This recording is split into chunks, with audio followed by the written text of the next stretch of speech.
Hello! নতুন একটি mini ব্লগে তোমাদের সকলকে জানাই অনেক অনেক ওয়েলকাম। আর দেখো সকাল সকাল কত সুন্দর রোদ বেরিয়েছে আজকে। তো আমিও জানলার পাশে এসে একটু রোদটা নিয়ে নিচ্ছিলাম। তারপর দেখো এই যে আমার স্টুডেন্টরা চলে এসেছে পড়তে। আজকে বেশি জন আসেনি, দুজনই এসেছে, দু ভাই। তো ওদেরকে পড়িয়ে নিচ্ছিলাম। পড়ানোর পর চলে এসেছি নিচে আলপনা দেবো বলে। আজ হচ্ছে বৃহস্পতিবার, অঘ্রাণ মাসের ফার্স্ট বৃহস্পতিবার। তো আজকে ওই জন্য মা সমস্ত কিছু ঠাকুর ঘরে পরিষ্কার পরিচ্ছন্ন করে ভালো করে আবার সব কিছু বাঁধবে। তো একটু সময় সাপেক্ষ ব্যাপার।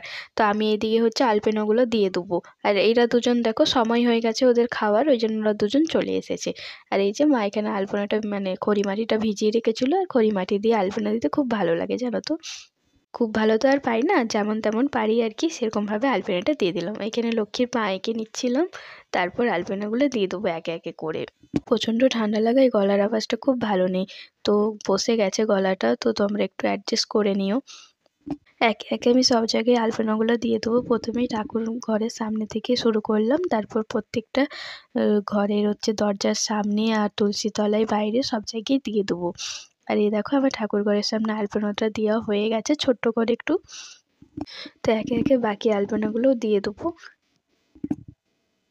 আলপনাগুলো দেওয়া হয়ে গেলে আবার রান্নাবান্নাও করতে যেতে হবে, তো সেই জন্য দেখো তাড়াতাড়ি করে নিয়েছিলাম। এখন কিন্তু বেশি দেরি হয়নি, ওই সকাল সকাল, কিন্তু শীতকাল না, তো খুব তাড়াতাড়ি বেলাটা চলে যাচ্ছে, কখন যে হুস করে চলে যাচ্ছে বোঝাই যাচ্ছে না। আর এদিকে কথা বলতে বলতে দেখো আমার সমস্ত আলপনাগুলো দেওয়া হয়ে গেছে, চলো তোমাদেরকে দেখিয়ে দিই। এইগুলো দেখো সমস্ত, এই একটা রুমের সামনে দিয়েছি, আর এই আরেকটা আমাদের রুমের সামনে দিয়েছি। তো যেমন তেমন করে দিয়ে দিয়েছি, যতটা পেরেছি ভালো করে দেওয়ার চেষ্টা করেছি। তারপর দেখো এবারে হচ্ছে সমস্ত রকম সবজি টবজি কেটে নেব, তারপর করব রান্না। আজকে নিরামিষ রান্নাই করব। অঘ্রাণ মাসে বৃহস্পতিবারে হচ্ছে আমাদের বাড়িতে নিরামিষই হয়। অঘ্রাণ মাস আর পৌষ মাসে বৃহস্পতিবার নিরামিষ হয়, পুরো নিরামিষ। আর এদিকে দেখো আলপনাগুলো দিয়ে দেওয়ার পর সমস্ত কাজ সেরে নিয়েছি, আর এদিকে মুড়ি নিয়ে বসে পড়েছি, আলু ভাজা মুড়ি খাবো। আর আজকে হচ্ছে আমার মা হচ্ছে ভাত খাবে না, মা হচ্ছে রুটিই খাবে, দিনেও খাবে রাতেও রুটিই করবে, ভাত টাত খাবে না, ভাত মুড়ি এসব খাবে না আজকে।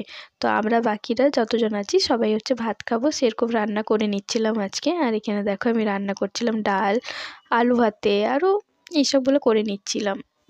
জানো তো আমার এখনও স্নান হয়নি, স্নান করতে যেতে হবে। স্নানটা করে এসি, চলো এই তো আমি স্নান করে চলে এসেছি। আর স্নান করতে না আজকে একটু দেরি হয়ে গেছিলো, তো স্নান টান করে নিয়েছি। এবার যাব ছাদে, জামা কাপড়গুলোও মেলে দেবো, আর একটু রোদে চুলটাও শুকিয়ে নেবো। ছাদে যা রোদ, আমার না খুব তাড়াতাড়ি চুল শুকিয়ে গেছে, একেই তো অল্প চুল, ব্যাস 2 মিনিটে চুল শুকিয়ে গেছে। তো আজকের গল্প এখানেই শেষ করলাম, তোমাদের সাথে কথা হবে আবার পরে। টাটা।